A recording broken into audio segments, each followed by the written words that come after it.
Halo guys, selamat datang kembali di channel Broview. Bagaimana kabar kalian semua? Semoga dalam keadaan sehat selalu dan diberi kelancaran dalam segala aktivitasnya. Masih bersama saya Stephen yang akan menjelaskan alur cerita filmnya. Kali ini saya sudah merangkum alur cerita film yang berjudul Avengement. Film ini mengisahkan seorang penjahat yang dibebaskan dari penjara dan berusaha membalas dendam kepada orang-orang yang membuatnya menjadi pembunuh. Film asal Inggris ini diarahkan oleh Jess V. Johnson dengan naskah yang ditulis olehnya bersama Stu Small. Film ini dibintangi oleh Scott Adkins. Dia banyak dikenal karena bermain sebagai petarung bernama Yuri Boyka. Sebelum masuk ke ceritanya, seperti biasa siapkan apa? Ya tentunya kopi dan woodbray untuk menemani kalian dalam menonton alur cerita film ini. Dan langsung saja sekarang kita masuk intro.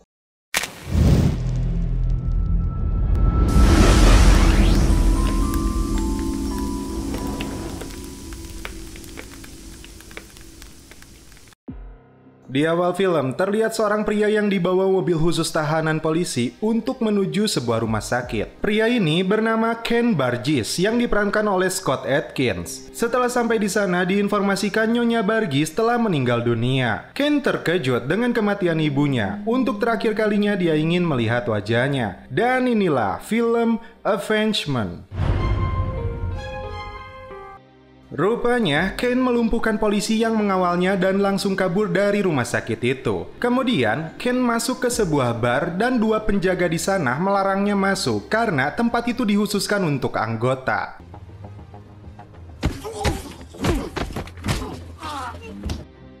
Di sana, Ken memesan minuman dan melihat beberapa pria yang menjadi anggota klub. Pria yang bernama Mo dan si Jabrik Fern berbincang tentang ketakutan mereka akibat ulah seseorang, bahkan pria yang bernama Hyde sampai memindahkan kantornya ke atas. Bos mereka Lincoln menyuruh anggotanya tidak berada di jalanan sampai ini selesai. Itu semua karena disebabkan aksi dari seseorang yang mereka sebut gila dan telah membunuh teman mereka, Rook. Malam itu, mereka sedang menjual narkoboy di sebuah sudut jalanan. Mereka melihat seorang pria yang menatap tajam ke arah mereka. Saat Rook mendatangi pria ini, tangan Rook dipatahkan olehnya dan dia pun tewas. Tun membuat pria itu pergi ketakutan setelah dia datang. Mendengar itu, Ken pun tertawa. Dia mengatakan sebagai teman Lincoln. Tun kembali melanjutkan ceritanya yang membuat Ken kembali geli. Nah, inilah kisah sebenarnya yang diceritakan oleh Ken. Saat itu, Rook menemui pria berjubah yang menatap tajam ke arah mereka. Sementara Tun melayani pelanggannya. Pria berjubah itu terlihat membawa sebuah kapak dan dia mencabik-cabik Rook di sana. Seketika, Tun berlari ketakutan. Dan Ken lah yang mengaku telah membunuh Rook. Lalu datang seorang pria membawa shotgun dan Ken dengan cepat merampasnya. Ken mengancam, mereka menyebutkan di mana Lincoln. Tiba-tiba datang Hyde yang mengenali Ken dan mengatakan dia adalah saudara Lincoln.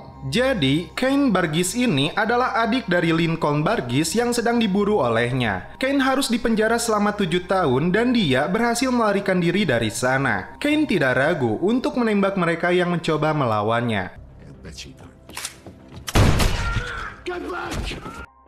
Mereka meragukan Ken telah membunuh Rook. Kemudian Ken menunjukkan sebuah benda dan saat Tun membukanya, itu adalah tangan si Rook. Terungkap, karena perbuatan Hyde dan Lincoln, sekarang Ken menjadi seorang pembunuh berdarah dingin atau psikopat.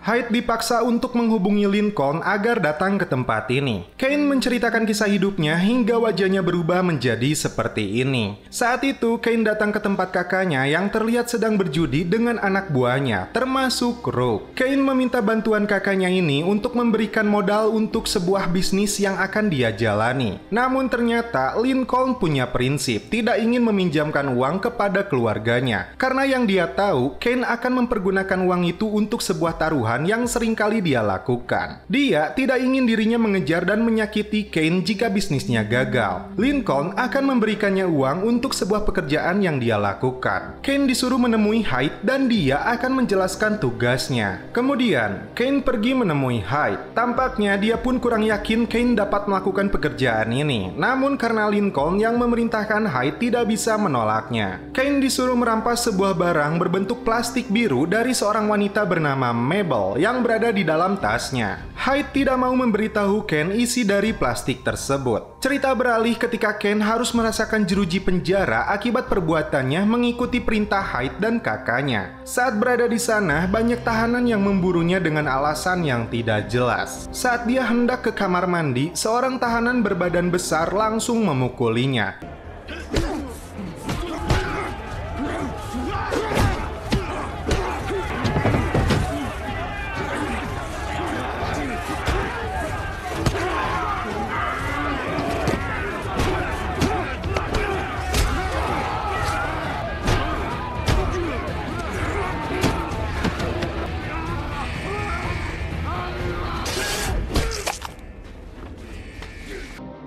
Kane bahkan harus rela semua giginya copot akibat perlakuan mereka. Dokter memberinya gigi palsu untuknya. Ibunya Kane tampak datang mengunjunginya. Dia memberikan semangat untuknya, tidak bagi kakaknya Lincoln yang menyebut dia masuk penjara akibat perbuatannya sendiri. Mulai saat itu, Kane harus menjaga fisiknya agar bisa bertahan hidup di penjara ini. Serangan demi serangan akan dia hadapi dari para napi yang menginginkan dia mati.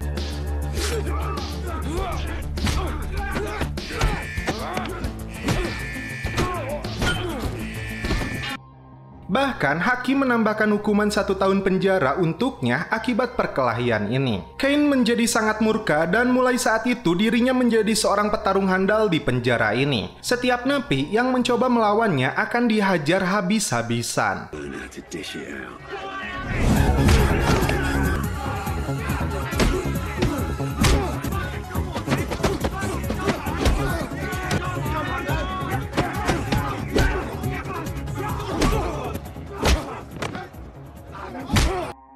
Pria bertato ini mengaku dibayar $20.000 untuk menghabisi Kane. Dan faktanya mereka dibayar oleh kakaknya Kane. Kemudian Kane bertanya kepada Hyde kenapa dia tega melakukan ini. Dan bukan hanya 1 tahanan yang dibayar oleh Lincoln, namun cukup banyak. Kembali lagi, Kane justru menjadi semakin kuat dan beringas untuk menghajar mereka yang telah dibayar kakaknya.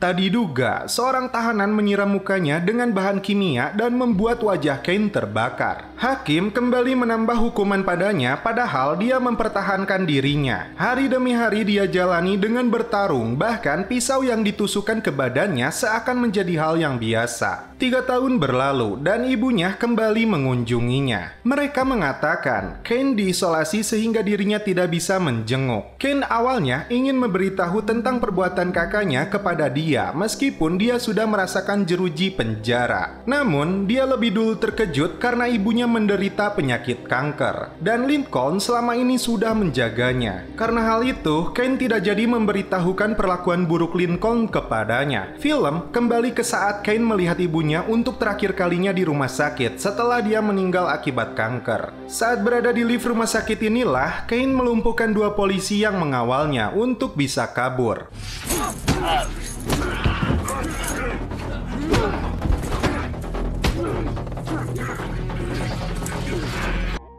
Kane kemudian menceritakan saat dirinya melakukan perintah Hyde untuk mencuri tas tersebut. Si wanita itu ternyata terus berlari mengejar Kane setelah dia mencuri tasnya, hingga peristiwa yang tidak diduga pun terjadi.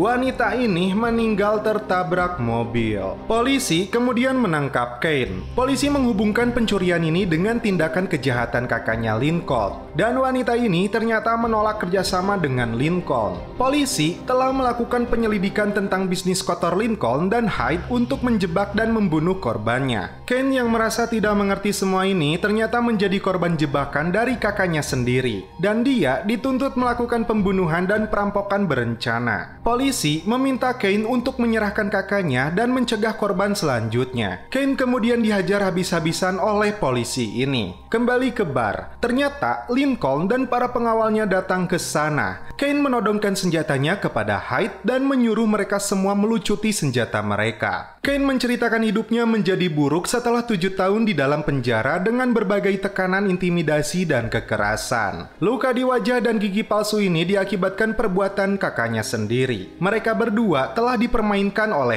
Evans, polisi kotor yang telah mempermainkannya. Dia telah mengada-ngada dan O'Hara mengatakan yang sebenarnya. Dan karena itu, dia diusir dari pasukannya. Setelah kabur dari penjara, Kane mengikuti Evans hingga mereka bertemu di suatu tempat. Kane telah mengetahui bahwa dia telah mengadukan dirinya kepada kakaknya bahwa Kane telah membuka mulut. Mereka kemudian bertarung di sana.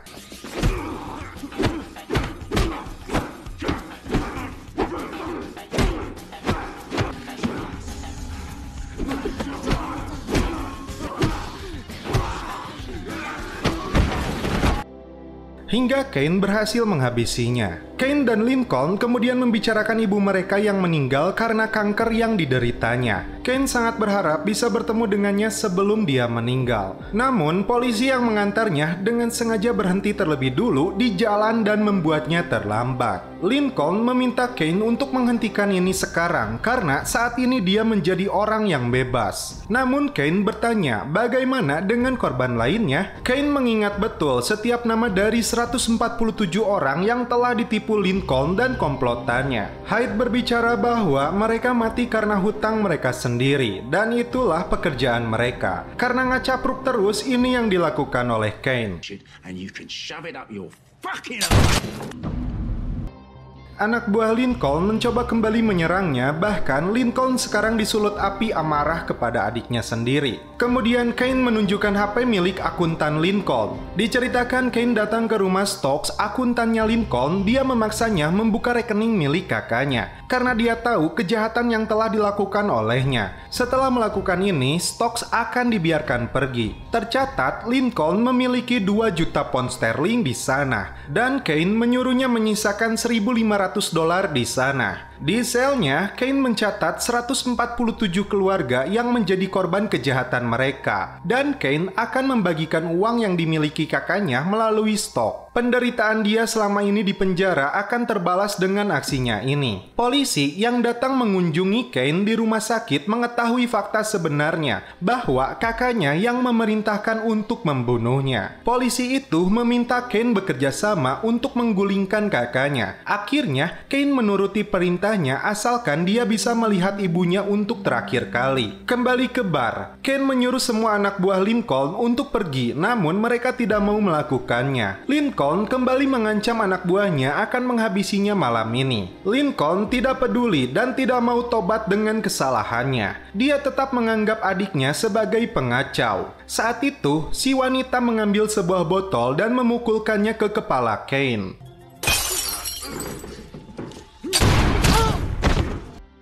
Dia bahkan melemparkan beberapa besi untuk anak buah Lincoln.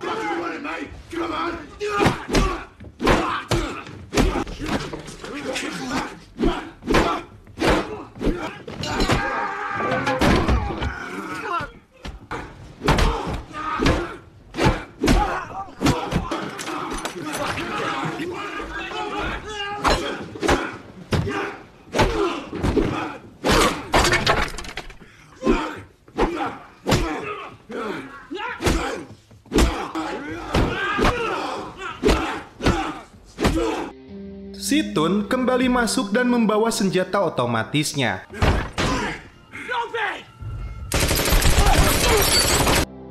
Satu persatu anak buah Lincoln dia habisi. Bahkan ada yang dia gigit. Tusukan pisau ke perutnya sama sekali tidak mempan.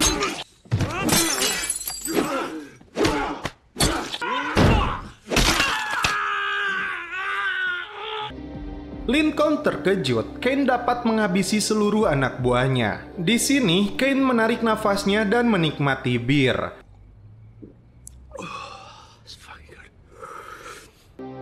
Lagi-lagi, Lincoln menganggap remeh kematian 150 keluarga yang dia jebak. Lincoln mengeluarkan senjatanya dan akan langsung menembak adiknya sendiri, namun dia gagal karena senjata itu tidak ada pelurunya. So between me and you forget to check the gun to see if it's loaded.